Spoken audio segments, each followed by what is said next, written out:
சுரேஷ் வேதநாயகம், துணைத் தலைவர்கள் மதன் சுந்தரபாரதி,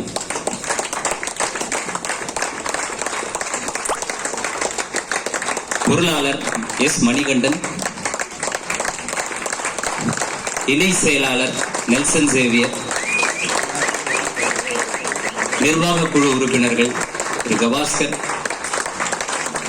ஸ்டாலின், பழனி, அகிலா ஈஸ்வரன், விஜய் கோபால்,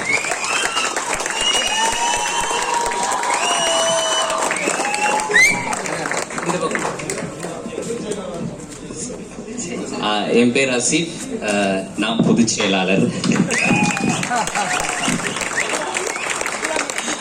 ஓகே, நிறைய வாக்குறுதிகள் கொடுத்துருக்கோம். இதெல்லாம் எப்படி நிறைவேற்ற போறீங்க அப்படின்ற மாதிரிலாம் எல்லாரும் கேட்டீங்க. நிச்சயமா செய்ய முடியுன்ற நம்பிக்கை இருக்கு. பேரளவுல ஏதோ கொடுக்கணும் அப்படின்லாம் அந்த வாக்குறுதி கொடுக்கப்படலை. அது 2 ஆண்டுகள். இந்த 2 ஆண்டுகளுக்குள்ள எதையெல்லாம் சாத்தியப்படுத்த முடியுமோ அவ்வளவு வேகமாக அதை சாத்தியப்படுத்தி அதை செய்து முடிக்கிறதுக்கான பணிகள்ல நாங்க இப்பயே இறங்கிட்டோம். நெல்சன் ஓரிரு வார்த்தைகள் அந்த வாக்குறுதிகளை பற்றி பேசுவார். மூத்த பத்திரிகையாளர்கள், நண்பர்கள் அனைவருக்கும் வணக்கம். இந்த டீம் என்ன செஞ்சிருக்காங்க பொறுப்பேற்கிறதுக்கு முன்னாடி நாங்க ஒரு 4 கோரிக்கையை, எங்க தேர்தல் அறிக்கையில் கொடுத்த 4 கோரிக்கையை நிறைவேற்றிட்டோம். ஒண்ணு, முதலமைச்சர் அவர்களை சந்திச்சு இந்த ஒரு நீண்ட பட்டியல், இந்த தேர்தல் அறிக்கையில நாங்க என்னென்ன விஷயங்கள் சொல்லியிருந்தோமோ அதை நாங்களே 3ஆ பிரிச்சுக்கிட்டோம். ஒண்ணு, நம்முடைய செல்ஃப் சஃபிஷியண்டா நம்மளால என்ன பண்ண முடியும். 2வது, தனியார் பங்களிப்போட என்ன செய்ய முடியும். அரசு மட்டுமே நமக்கு ஆதரவு கொடுத்தா என்ன செய்ய முடியும். 3ஆ பிரிச்சு முதலமைச்சரையும் துணை முதலமைச்சரையும் சந்திக்கிற போது இந்த மனுக்களை முழுசா கொடுத்திருந்தோம். இந்த பொறுப்பேற்பு விழா நடைபெறுவதற்கு முன்பாகவே பணியில் இருக்கிற பத்திரிகையாளர் மரணம் அடைகிற போது அவர்கள் குடும்பத்திற்கு வழங்கப்படுகிற நிவாரண நிதி 5 லட்சம் ரூபாயிலிருந்து 10 லட்சம் ரூபாயாக உயர்த்தி 24 மணி நேரத்திற்குள் நமக்கு இந்த அரசாணையை பிறப்பித்த தமிழ்நாடு முதலமைச்சர் மு.க. ஸ்டாலின் அவர்களுக்கு சென்னை பத்திரிகையாளர் மன்றத்தினுடைய புதிய நிர்வாக குழு சார்பாக மனமான நன்றிகளை தெரிவித்துக் கொள்கிறோம். 2வது, இந்த முழு உடல் பரிசோதனை, இதுக்கு கிளாரிட்டியை கொடுத்துடலாம். இந்த முழு உடல் பரிசோதனை மெம்பரா இப்ப இருக்கிற 1502 பேருக்கும் பொருந்தும். 1. 2வது, முதல் கட்டமாக 100 பேரை சூஸ் பண்ணிருக்கோம். எதன் அடிப்படையில 40 வயதுக்கு மேற்பட்ட, நம்ம பட்டியல்ல 40ல இருந்து 45 வயதுக்கு மேற்பட்ட 100 பேருக்கு, அதுல 5 பேர் தான் இப்ப டோக்கன் கொடுத்திருக்கோம். மீதி 95 பேர் பட்டியல் படி அவங்களுடைய வயது மூப்பு படி நாங்களே அவங்களை கான்டாக்ட் பண்ணி அவங்களுக்கு இந்த கார்டு வந்து சேர்றதை உறுதி பண்ணுவோம். இந்த ஒரு கார்டினுடைய மதிப்பு கிட்டத்தட்ட 30,000 ரூபாய். 2 பேர் வந்து முழு உடல் பரிசோதனை பண்ணிக்கலாம். தனித்தனியா கொடுக்கல. ஒரு கார்டு வாங்குற ஹோல்டருக்கு அவங்க மனைவிக்கோ கணவனுக்கோ இல்ல அவங்க அம்மா அப்பா யாரோ ஒருத்தருக்கு அது பயன்படணுங்கிற நோக்கத்துல இந்த கார்டை இஷ்யூ பண்ணிருக்கோம். இந்த கார்டு இந்த முதல் கட்டமா 100 பேர் கொடுத்து முடிச்ச பிறகு அடுத்தடுத்து 1500 பேருக்கு வழங்கப்படும். இந்த கார்டோட வேல்யூ ஆக்சுவலா 1000 ரூபாய். ஆனால் இந்த 1000 ரூபாயும் சென்னை பத்திரிகையாளர் மன்றமே ஏற்றுக்கொண்டு இலவசமாகவே நம்முடைய பத்திரிகையாளர் நிர்வாகிகளுக்கு கொடுத்திருக்கு. இந்த 2 ஓகே புரியுது. இன்னும் 2 இதை நீங்க கேட்கலாம். ரொம்ப முக்கியமான ஒண்ணு, இளம் பத்திரிகையாளர்கள் நைட் ஷிஃப்ட் வரும்போது தங்குறதுக்கு, தூங்குறதுக்கு, அடிப்படை வசதிகளை பயன்படுத்துகிறது எதற்குமே பயன்படுத்தாமல் இருந்த இந்த சென்னை பத்திரிகையாளர் மன்றம் 24 மணி நேரமும் இது திறந்திருக்கும். நைட் ஷிஃப்ட் வர ஆட்கள் தாராளமா அதை பயன்படுத்தலாம். 4வது என்னன்னு கேட்டாங்க, இந்த ஹாலை தவிர பத்திரிகையாளர்கள் இதுவரைக்கும் இந்த எந்த எல்லைக்குள்ளும் அனுமதிக்கப்படவில்லை. இந்த பத்திரிகையாளர் மன்றத்தினுடைய எல்லா அறைகளுக்கும் நீங்க பிரஸ் டூர் போறதுக்கு ஒரு வாய்ப்பு கொடுத்திருந்தோம். ரொம்ப முக்கியமான ஒன்றாக நாங்கள் நினைக்கிறோம். 4 வாக்குறுதிகளை நிறைவேற்றியிருப்பதில் எங்கள் அணிக்கு மிக்க மகிழ்ச்சி. அடுத்த 2 ஆண்டுகளுக்குள்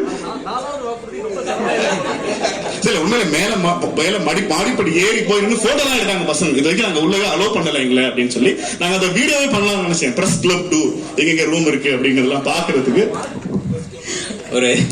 ஒரு அதிபரை வந்து தூக்கி எறிந்தா மக்கள் வந்து அதிபர் மாளிகைக்குள்ள போவாங்க, அதிபர் மாளிகைக்குள்ள இருக்கிறதெல்லாம் பார்ப்பாங்க. அந்த மாதிரி ஒரு கடந்த ஒரு 3-4 நாட்களாக எல்லா பத்திரிகையாளர்கள் வந்து பார்க்க முடியுது. எவ்வளவு பேருக்கு லைசன்ஸ் பார் வேணும்? கை தூக்குங்க.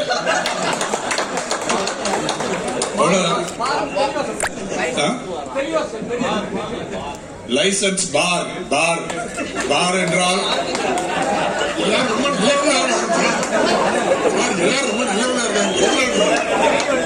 நீங்க வந்து பிடிக்கிறதோ இல்லையோ, எனக்கு என் அனுபவத்துல ஒரு பிரஸ் லைசன்ஸ் பார் இல்லாமல் நடத்த முடியாதுன்னு தான் நான் பார்த்திருக்கேன். லைசன்ஸ் வாங்கிடலாம். எல்லா கோரிக்கையும் நிறைவேற்றப்படும். இல்ல, ஒரு பிரஸ் கிளப்ல பார் இருக்கிறத நான் முழுமையா ஆதரிக்கிறேன். ஆனா அந்த பார் எல்லாருக்கும் அக்சஸ் பண்ற மாதிரி இருக்கணும்ங்கறத எங்களுடைய நோக்கம். எல்லா நிதியை பத்தி கேட்டுட்டே இருந்தாங்க. ஆக்சுவலா பிரஸ் கிளப்போட நிதியில நம்ம வந்து மைனஸ்ல தான் இருக்கு. அதுக்கெல்லாம் வந்து முன்னாடி உட்காந்து எடிட்டர்ஸ், நிர்வாகிகள் இவங்களாம் நம்பிதான் வந்து இந்த தேர்தல் வாக்குறுதியை கொடுத்துருக்கோம். இந்த அழைச்சதுக்கு 2 காரணம். ஒண்ணு வந்து உங்களுக்கு ஆதார் பண்றது, இன்னொன்னு நீங்க எங்களுக்கு ஆதார் பண்றது, இல்ல நமக்கு நாம ஆதார் பண்றது. ஓகேங்க சார். ஓகே, நீங்க நிகழ்ச்சியோட இறுதிக்கு வந்துட்டோம். ஒரே ஒரு விஷயம் மட்டும் சொல்லிக்கிறேன். விடுபட்ட உறுப்பினர்கள், புதிய உறுப்பினர்கள் சேர்க்கை அப்படின்றது விரைவில் தொடங்கும். விடுபட்டவர்கள் யாரும் கவலைப்பட வேணாம். எல்லாரையும் உறுப்பினராக சேர்ப்பதற்கு அதான் வர ஆண்டு ஜனவரி மாதத்தினுடைய முதல் வாரத்துல தொடங்கலான் இருக்கோம். விடுபட்டவர்கள் யாரும் கவலைப்பட வேணாம், எல்லாரையும் இணைத்துக் கொள்ளலாம். எல்லாரும் இணைஞ்சு எல்லாரும் பயன்படுத்தக்கூடிய வகையில இந்த பத்திரிகையாளர் மன்றத்தை மாற்ற வேண்டும் அப்படின்றதா விருப்பம். பெண்கள் தயவு செய்து எல்லோரும் வரணும், பயன்படுத்தணும் சென்னை பத்திரிகையாளர் மன்றத்தை. அப்போதான் உங்களுடைய தேவை என்ன, உங்களுக்கு உகந்த சூழலை எப்படி நம்மளால உருவாக்கி தர முடியும், அதெல்லாம் எங்களுக்கு தெரிய வரும். நீங்க வரும்போதுதான் அது சாத்தியமாகும். தினசரி வாங்க, சாயந்தரம் வாங்க. இன்னும் அதான் எல்லாருமே வந்து இங்க தயவு செய்து வந்து இதை பயன்படுத்த ஆரம்பிக்கணும் அப்படின்றதான் என்னுடைய கோரிக்கையாக இருக்கு. இன்றைய தினம் இந்த நிகழ்வுல கலந்து கொண்டு இதை சிறப்பித்த மூத்த பத்திரிகையாளர்கள், வழிகாட்டு குழுவைச் சேர்ந்த பத்திரிகையாளர்கள் மற்றும் பல்வேறு நிறுவனங்களைச் சேர்ந்த ஆசிரியர்கள் மற்றும் இளம் பத்திரிகையாளர்கள் எல்லாருக்கும் இந்த நிர்வாக குழுவின் சார்பாக நன்றியை தெரிவித்துக் கொள்கிறேன்.